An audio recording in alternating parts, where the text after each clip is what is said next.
Today on Dr. Phil. Diagnosed as bipolar. Go away, you're making it worse. Is she a danger to her family? Did you break your sister's nose? Or are they the threat? I was pregnant. She kicked me in the stomach. No, I didn't. She told me she didn't care if she killed my baby. Mentally ill moms. My mom has 22 personalities. Who are you? I'm JJ. If someone crosses me, I'll kill him. Are you aware that you have different identities? Let's do it. Why don't we stop all the drama, stop all the fighting, and let's go get you better. Here we go. Have a good show, everybody. If I can help get this family back on track, are you willing to do that? Pretty green. Take it. This is going to be a changing day in your life.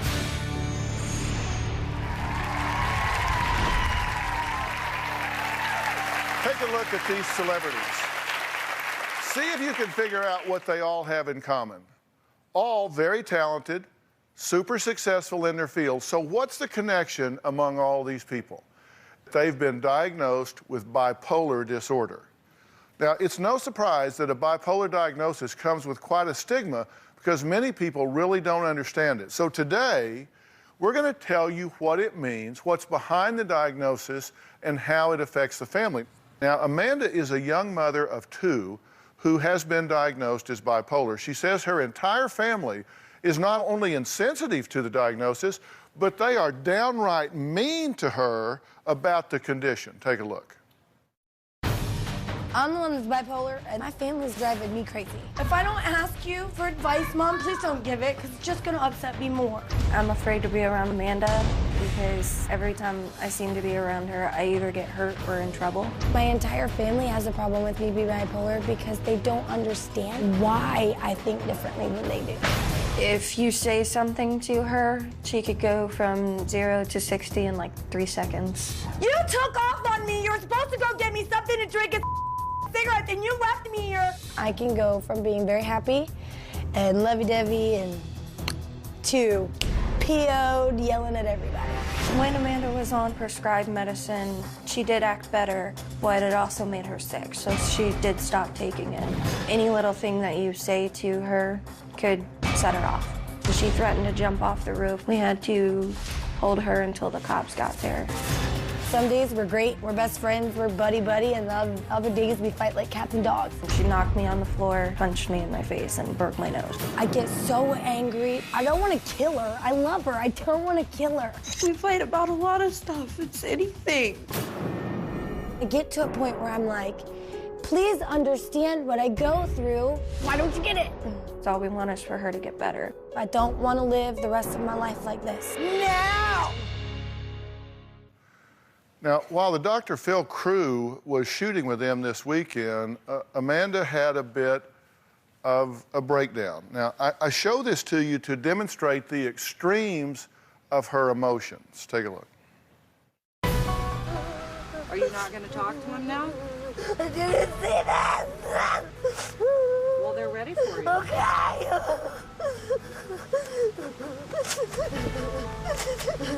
Okay, Mom. Okay, I'm trying. Okay.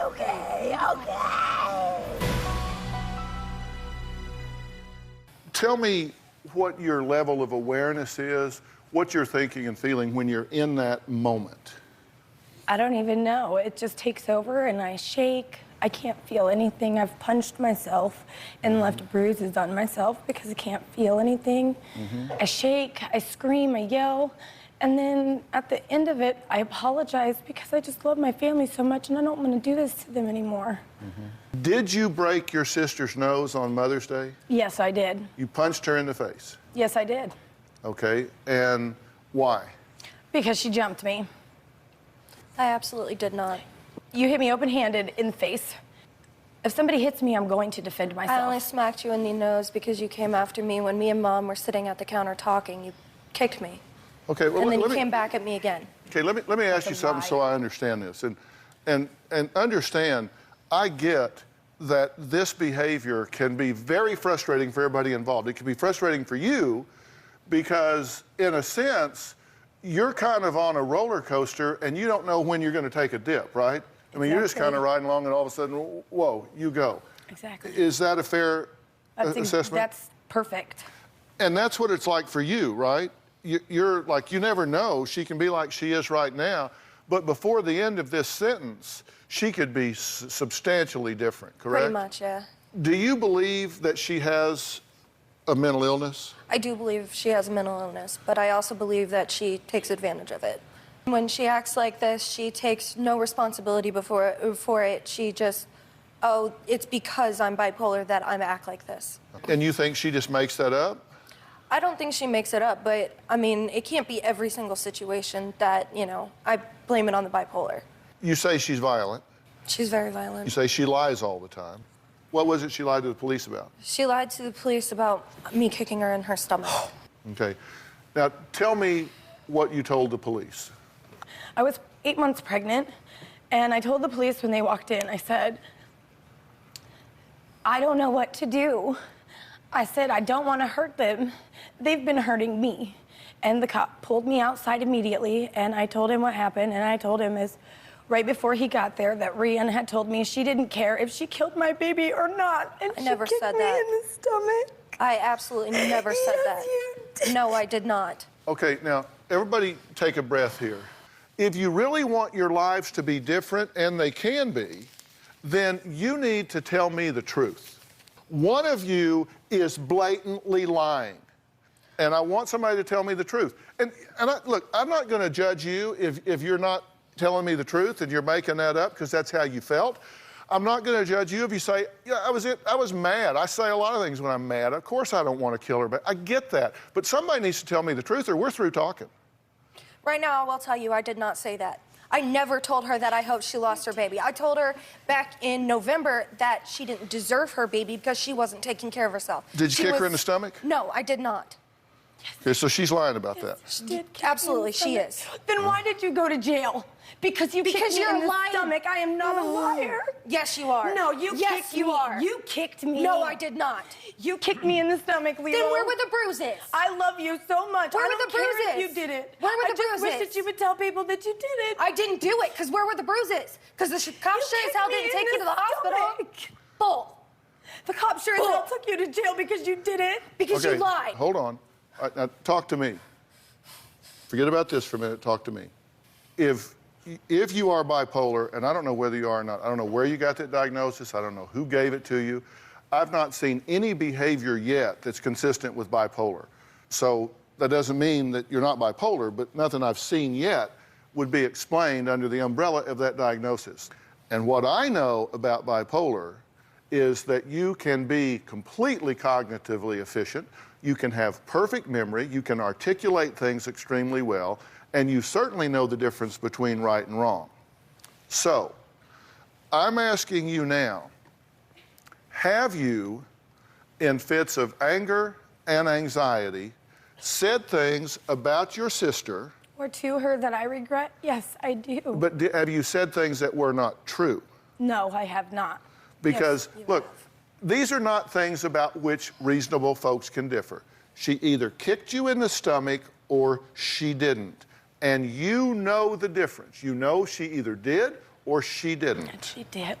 It's a lie. It's is something you not came a up with lie. in your head, and I you did believe not, it as Rian. fact. You and Mom always Bull. do this to me. Bull. You don't understand anything that I go through, and you think that everything I say is a lie. I Hey, hold know on. you kicked me. Oh, Hold so on. your diagnosis Hold on. is an excuse Hold to on. lie? Hold on. Wait a minute. To put your hold family in on. jail? No, stop. You kicked me. Stop. You deserve to be in jail. Stop. We're going to take a break. And I may be here alone when we get back. I don't know, seriously. We're going to meet Amanda and Rian's mother, Lori. We're going to find out why she says the time she spent in jail was actually a vacation compared to living with Amanda every day. We'll be right back.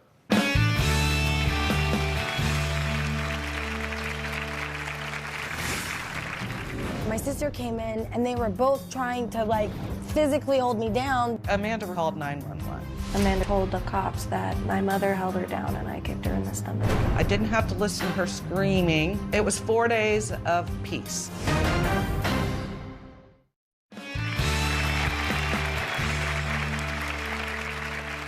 There has to be a certain degree of integrity to what we're doing here So tell the truth. because I am telling the Tell truth. the truth. I'm I not, am telling the you truth. need to stop or I'm going to stop. Seriously. Sorry. Hear me when I tell you this. I don't know whether you kicked her or whether you didn't. I don't know whether you got kicked or whether you didn't. I know that you are emotional. I mean, you've broken down 2 or 3 times here with everything but tears. But I don't know whether that's manipulative or where you are feeling-wise. But I'm very anxious. I'm sorry? And I'm very scared. Sure, I understand. But you're safe here. You've got help. I'm here to help you. So That's why I'm here. yeah, so just take a deep breath and listen to what I'm having to say. But whether you're right or whether you're wrong, your conduct is not only unbecoming to you, it is not helpful to the situation. If you said that you believe that she does have a mental illness of some sort, then you're being... I don't want her to lie. I don't want her to lie. I'm sorry. Okay? What I'm telling you is if you believe that she has a mental illness, and if you believe that this is something that affects her behavior, then your conduct with her is absolutely unacceptable. It is abusive. If she was rolling around in a wheelchair, would you put a stick in her spokes? No. Now, I'm not saying she's not lying. I don't know whether you are or you aren't. I'm going to find out before we're through, but I don't know. But you are being aggressive and abusive. I don't mean to, but she's putting me off as the bad person, and that's not how it is. Do you understand? Because she's lying. She absolutely is lying. I did not kick her. Yes, you did. Let's assume, for argument's sake, and I'm not saying that I agree with her or not, but let's assume for argument's sake that you are correct.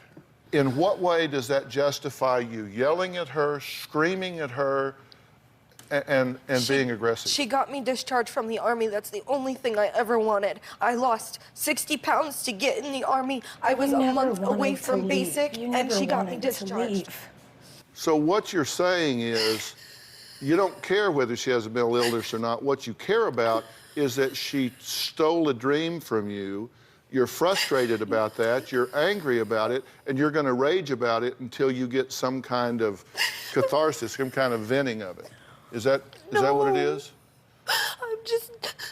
And that's okay. I'm not saying it's right or wrong. I was trying to find out where you are, because your behavior's not rational. Yes, I am mad about it. I still am.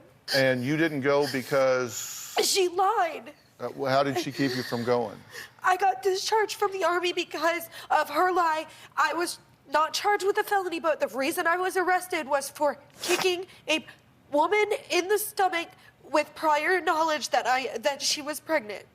I didn't kick her. What we're talking about then, what we're here about then, is you have a tremendous amount of rage against your sister And I don't want to. For sabotaging your dream of going in the Army. Yes, sir, and I don't want to. Okay. Things are actually worse between Amanda and her mother, Lori, if you can imagine. I can't tell Amanda to do anything. I can't wait to move out of this house because, quite frankly, I never want to talk to her ever again. If you say something wrong to her, she just flies off the handle. Where to go to hate that word? Just go away. You're making it worse. I got angry with Amanda. She's laying on the couch. She started taking my stuff and throwing it in the pool. Amanda just totally lost it. She was going to throw my stereo through my digital camera. My sister came in, and they were both trying to, like, physically hold me down. Amanda called 911. As soon as the cops came in the driveway, she just snapped from being angry to being calm. Amanda told the cops that my mother held her down and I kicked her in the stomach. She was 7 months pregnant at the time. We were arrested for domestic battery. Brienne was in jail for 5 days. I was in jail for 4 days. From what I deal with on a day-to-day basis, jail is a vacation. It was 4 days of peace. When Rhiannon and Mom went to jail, half of me was glad because they have been ganging up on me for years. I enable her to continue to be this way.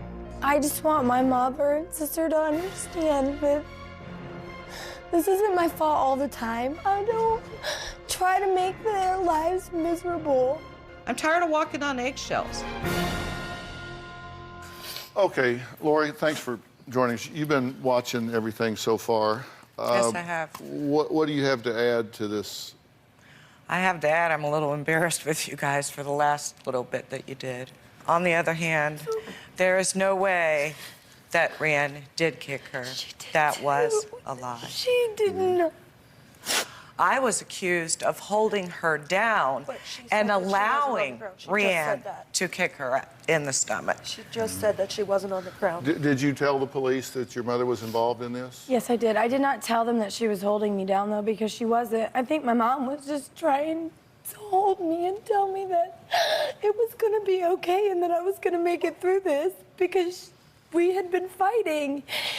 When she kicked me, you guys totally lost it, and that cop showed up, and all you did was lie to him and tell him that I am the bad guy, and I started this, and Mom, it was you. You're the one who kicked me out and told me I had to leave because I was bipolar. I did not tell you to leave because you were bipolar. She told me to get out because you can't handle it told you anymore. to leave because you weren't helping her. So I sleep in a car because you can't handle me? This is what I had a month left. Well, let me tell you, I would a hell of a lot rather live in a Buick than what you're doing here. I mean, you see what I tell you, Jill, Rhiannon doesn't live at home anymore. I don't either. I got a house on Friday. I don't live there anymore. I'm not going home to that house. I'm going home to Andrew, someone who supports me through all of this. Then why isn't he here? He even called. He is here. He wanted to be here. Why is he not here? Because he was going to be here. He was going to be here, and then he chickened out because he did not want to be on television. And then the morning that I left, I went to see him, and he told me that he wanted me to get help so bad, and anything that he could do, he would do. Well, Amanda and her boyfriend Andrew finally moved out of Lori's house 3 days ago. Then just 2 days ago, Andrew left Amanda, setting off another emotional outburst, right? Yes. You couldn't even think about me just a little bit. I love you so much, and you can't even do one damn thing for me. You better get over here and talk to me about it now. I want my car! He's just gonna leave me.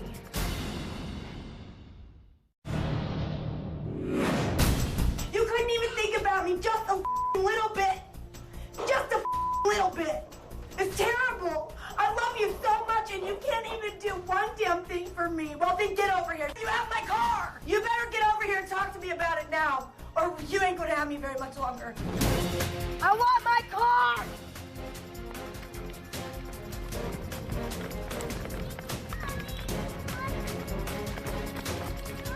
He's just gonna leave me. Where did you get your diagnosis of bipolar? I was Baker acted a 72-hour detention, and the psychiatrist or whoever she is who had to release me, she is the one who gave me that diagnosis. And when was this? In 2010, based on, I guess, what Well, you had happened. all the psychiatric records from the Army, too. I had all my things from the military, and that's when she gave me the diagnosis. Do you believe she's bipolar? I do. Do you believe she's bipolar? Do you think that your manner of interaction with her is constructive or non-constructive? I try to be constructive. I think I'm doing the very best that I can to deal with her. I'm going to tell you, if the two of you think your interaction pattern with her is constructive, then you're just wrong. You're just wrong. You're so angry, you have so much rage against her that, will you please one time let me finish a statement? Just pick one. I don't care which one, but could it be this one? You have to well, apparently not. Okay, let me talk to you. If, in fact, she is bipolar, and I really, at this point, have no opinion as to whether she's bipolar or not. I have serious doubts whether she's bipolar or not. I have no doubt that you are experiencing, both neurologically and emotionally, some maladaptive adjustment. I don't know exactly what to call it. I think labels aren't really important. I think you have anxiety attacks. I think you have panic attacks. I think there are times when you get really disoriented and have a difficult time understanding the consequences of your actions. And separating perception from reality. I think there's a lot of that going on. Is it bipolar or not? I don't know. I think we need to find out, because half of the solution to any problem lies in defining the problem. And once you know what the issues are, then there are powerful tools that we can get in your hands to help you manage this situation, help you calm yourself. So if, in fact, some of this has a hormonal and neurological component to it, and I don't mean hormonal just like, you know, it's the time of the month so you get a little edgy. I'm talking about she could really be chaotic in there hormonally to the point that you mix that with a neurological loop that she could be in, then this becomes involuntary. I mean, it gets to the point where she steps in, she takes that one last step, and at that point, she's a passenger. And for you to attack her when she is as desperate to get out of that situation as you are for her to get out of it, then that's not helpful. That doesn't help. Look, there's no reason for there to be a stigma about mental illness any more than there would be if you had some other disorder or disease. What you need to do is acknowledge it, get proper diagnosis, proper treatment, and then understand that it affects the entire family. If you have this disorder, it affects your children, it affects your mother, it affects your sister, it affects everybody. And instead of everybody blowing up and becoming explosive and fighting over it, why don't we just figure it out and come up with the proper treatment course for that? But yelling and screaming and hitting each other in the face, I mean, come on, you're better than that. You're a better family than that. You can do better than that. And you've got these two children involved. You need to, in a committed way, decide you're going to find out what's going on with you here. You're going to get to the bottom of this, and then this family is going to deal with that diagnosis. You're going to deal with it in a constructive way. And if you've built up resentments across the time because of the fallout from the behavior, you have to deal with that. There is a place that I have a tremendous amount of confidence in. It's called the P&P Center. It's a psychoneuroplasticity center. And it is a multi-dimensional diagnostic center that looks at every aspect of your being. They're going to look at everything and figure out a diagnosis for you if there is one. It may just be grow up and quit acting like a brat. That would be good news, by the way. I wish. That would be great news, but I'm guessing that's not the situation. But we're going to figure that out, and I'm going to offer to send you there and get a good handle on what's really going on with you. And then I want to bring some professional help to this family to deal with everything that's going on. If you suspect that your child, partner, or family member may be struggling with bipolar disorder, we have some simple warning signs to look for. Number one, marked changes in sleep patterns, marked changes in job performance, anxiety, worries or panic attacks, agitation, poor concentration, excessive and inappropriate irritability, aggressive behaviors against others or self. Now, what you're going to see all of that embedded in is that there are big swings where they'll go from being, really cycling down to really being agitated and manic-y in a sense. And I'm going to put a lot more information about that on the website. I'm not sure that's what we're dealing with here. Maybe. But this is something that we're going to deal with, figure it out, and get you some answers. You okay with that? I'm very okay with that. Okay. Next, a mentally ill mom named Jenny who says she has 22 personalities. How has it affected her son, Robert, and why is he upset with her therapist? We'll talk about that when we come back.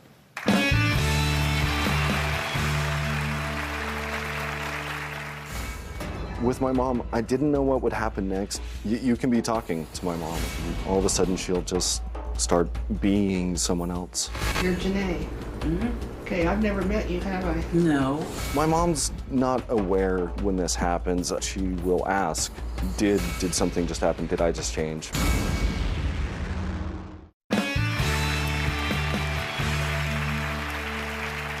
Well, we're back, and today I'm talking with moms who have been diagnosed with a mental illness. Our next guest, Robert, says he spent a troubled childhood with his mother, Jenny, who suffered from extreme mental illness, including what is currently called dissociative identity disorder, which has historically been known as multiple personality disorder. Take a look. I know Jenny's clueless, but I'm there watching her. And if she slips up, I will take over. Growing up with a mother who suffers from multiple personality disorder, it was complicated, it was difficult, and at times it was very chaotic. With my mom, I didn't know what would happen next. When I was 12 years old, my mom thought I had deliberately left the gas burner on the stove. She had me admitted to a mental hospital. Robert has been through hell. You can be talking to my mom. We got a lot of work done. Work? Yeah. And all of a sudden, she'll just start being someone else. I can't control it. It comes out, it gets triggered. My mom has 22 personalities. In a therapeutic situation, Jenny is able to call up her personalities and ask them to come forward. They all have very distinct actions, feelings. Hello. Who are you? JJ. One of Jenny's main personalities is named JJ. What kind of frustrations are you having right now? Well, I think it's nobody's business what happened to me. I know it's JJ because she's very mad and angry all the time. I don't think that you should talk to any more people but me. You're Janae. Mm-hmm. Okay, I've never met you, have I? No. Homicidal Janae is probably the most dangerous. If someone ever crosses me, kill him. One time, Janae came out and tried to choke a person. My mom's not aware when this happens. She will ask, did something just happen? Did I just change? How long was I out? Oh, I got a headache. Okay, it's Jenny. You're Jenny? I got a headache. At this point, Jenny may need constant care. She just simply is not functioning. I love my mom. What hurts the most when I think about my mom is just the betrayal of trust. I still live with that pain today. Well, Jenny's therapist of 20 years, Judy Byington, says the multiple personality stems from something very evil that occurred while she was still a child. Now, she's written a new book about it called 22 Faces, but Jenny's son, Robert, takes issue with some of Judy's observations. Jenny was severely abused as a child. Jenny's father molested and raped her on a weekly basis from the time she was 4 years old until she was 13. Talking about it is overwhelming. When I think about my dad, I want to kill him. Jenny was also sexually abused by a horrible, horrible man. Over time, the abuse got more and more intense. One day, she experienced a human sacrifice ceremony. I had a therapy session with Jenny where she was able to recall the abuses that she went through. The satanic ritual was performed by a group of 30 people in black hooded robes. Jenny and another little girl were tortured. My left arm being tied, my right arm being tied, and my legs down. The high priest took up a sword and he walked over to the other girl. She stopped screaming. She stopped screaming. I've written a book about Jenny. 22 Faces is based on journals that Jenny has written since childhood. I don't believe what Judy's written. I think Judy has convinced my mom that this is true, but I think my mom had plenty to do with that too. Jenny is absolutely not making up this stuff. The truth is she went through this abuse. I have talked to Jenny's alter personalities. I have read all of her journals. Judy is taking advantage of my mom. I don't feel like I'm exploiting Jenny because this was Jenny's idea. It's heartbreaking. My mom is a real person, and she does have a real story to be told. And I don't believe that this story is it. Well, Jenny's son, Robert, is here, along with his mother's therapist, Judy Byington. So you have issues with that this book has been written, or what's in the book, or both? What's in the book? I mean, my mom has always wanted to have her story told. It's been very important to her, but what's in the book is what I take issue with. You've heard all of this from Jenny or from Jenny's alters, as you refer to them? We took 22 faces from her alter writings in her journals.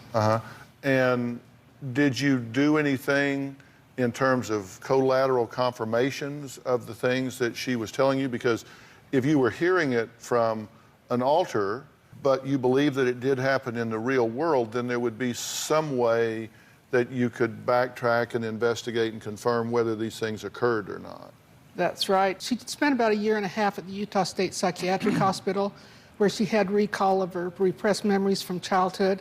You said that you think that her parents were involved in the ritualistic abuse and that she was brainwashed by a Nazi mind controller. Correct. Wow. That's pretty big. I've never met a Nazi mind controller. In fact, I've never met a multiple personality. I've been in this profession 35 years, and I've never met a legitimate multiple personality, DID, split personality, and you have a woman with 22 personalities. And she's not the only one. I myself probably know close to 50 different ritually abused people with multiple personalities. You understand that it's a highly controversial diagnosis. It is. That there are major segments of the mental health profession that don't believe that it is even a legitimate diagnosis. A lot of people would say that to have 22 personalities would be near on to impossible. Are you aware of Nazi mind control history in your family tree? In my family tree? I mean, is there any, no, I mean, do you have a, seriously, going back, is there anybody that's ever been associated with that in any way? No, I mean, absolutely not. It's nothing I've ever heard of in our family tree. Any other family members affected by that? No. And in fact, with Mom, I never heard that even as part of her story until the book came out. Yeah, and you said all that started when she met Judy. Yeah, the story seemed to change and evolve. At least that was my experience. All right, we're going to take a break. When we come back, we're going to talk with Robert's mom about her memories of abuse and all of those 22 different personalities. Jenny will join us after the break.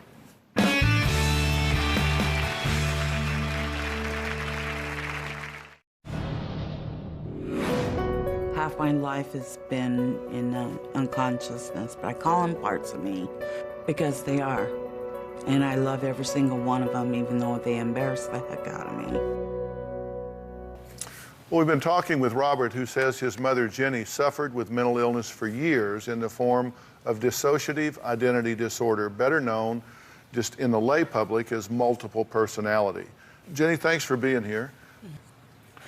Tell me, do you think that you have a number of different personalities? I have blackouts. Blackouts that I don't know what I look like when I black out or what my behavior is, and especially in front of my son. Are you aware that you have different identities? Yes, I'm very aware. How do you refer to them? At first, I call them parts of me. Parts of you? You know, like a part of me dealt with this, coped with that. They're coping mechanisms. And how many parts of you are there? I have been diagnosed 22 by the Utah State Hospital. And can you name them? No, I can't. It's written out. I look them up. I try not to. I try to avoid it. You know there's a book been written about it? Yes. Have you read the book? I can't. Why not? I know that sounds really strange, but when I get to certain areas of my pain in my life, I can't. Are you aware that Robert and your family take grave issue with some of the things that are included in the book? Yes. The question whether or not those are real or yeah, it's hard to explain in a minute to people what my particular case is. Your family feels that your therapist is exploiting your situation. Yes, I've heard her viewpoint. And how do you feel about that?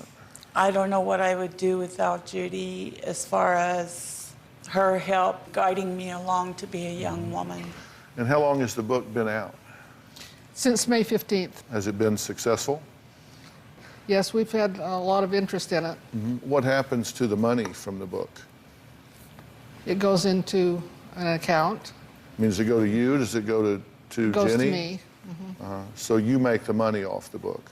Do you think that's okay? Jenny and I have agreement that we're going to take care of her when we get to a point where we can. We've always had that agreement since we started. I'm not taking any money from this book. I'm getting it out to the victims that are out there, that are alone, that have family members of false memory syndrome. Well, but you know that's not what's happening. The money's going in to her account, so you're not getting it out to any victims at all. That's what you'd like to do. I'm giving out comfort to the victims. That's all I can. What do you want to say? She was diagnosed in the state hospital before she met Judy, so there was a story, a baseline story at that point. But since I've been aware of Judy working with my mom, the story has seemed to evolve and graft on additional details and more salacious kind of things. My grandparents became part of the ritualistic side of it, and that just seemed to evolve over the past 15 years that they've been working on the book. We understand that could evolve because through the process of therapy, more things come to the surface, more revelations come into your mother's consciousness, and she shares them. You're saying it could be suggested by Judy, but it could also be from your mother's discovery through process of things that have gone on. I mean, I'm open to that, but I don't see the evidence for it. I asked you before if you'd done any collateral confirmation of any of these things. Do you have proof of any of the things that she's saying in the book about the satanic, the Nazis, the ritualistic? Has anybody ever been arrested? Have you seen a police report? Have you seen anything contemporary to the occurrence that would cause you to believe that it was valid? Okay, the little girl that Jenny saw killed, we have a investigation open, and there's also an investigation open on some of the perpetrators at the ceremony where this little girl was killed, and I've talked to those detectives, yes. Okay, so as yet that's not confirmed, but there's an investigation. Yes, there's investigations. Okay. And these are some of your concerns and your family's concerns, right? Yeah, definitely. The thing about my mom is, I mean, she is mentally ill, and there is a history of some accusations that have turned out to not be entirely true, that it becomes really difficult to try and figure out what is the truth. All right, well, we're going to take a break. Next, find out why Judy sued Robert and tried to stop his documentary about his mom. We'll be right back.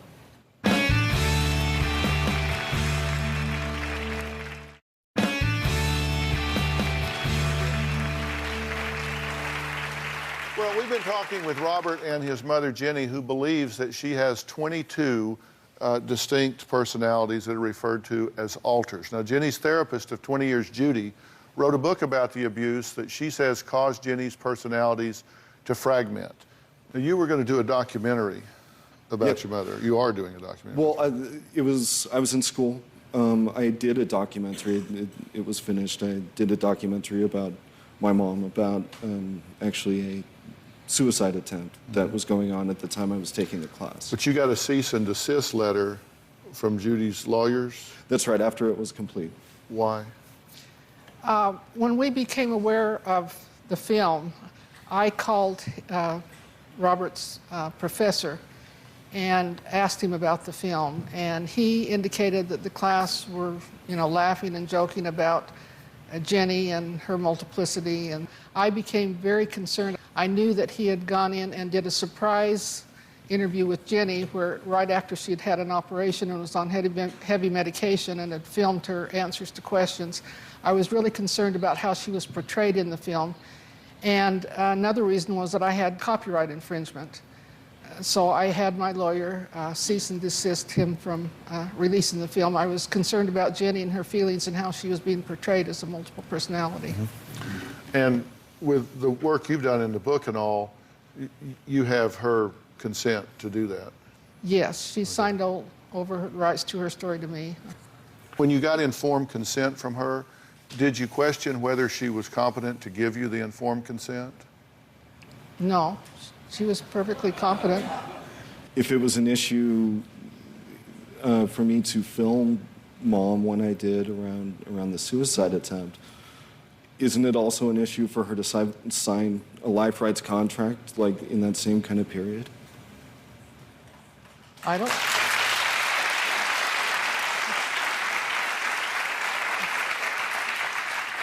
That's a valid question. So tell me how you're doing.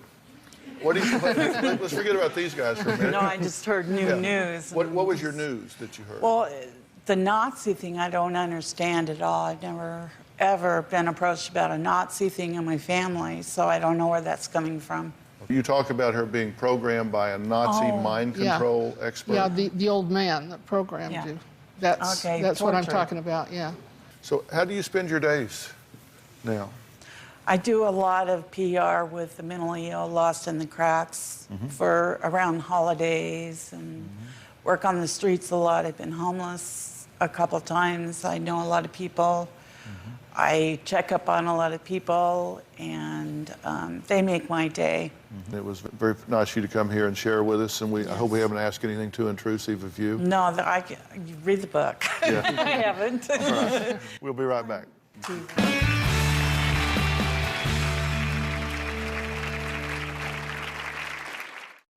Well, I want to thank all of our guests today. Judy Byington's book is 22 Faces. For more information about bipolar disorder and other mental illnesses that we talked about earlier, you can go to drphil.com. And we're going to be working with you just real soon and getting to the bottom of what's going on so we can bring some peace to this family here, okay? All right. You can find me on Twitter. You can find me on Facebook. You can just find me all around. Thanks a lot. We'll see you.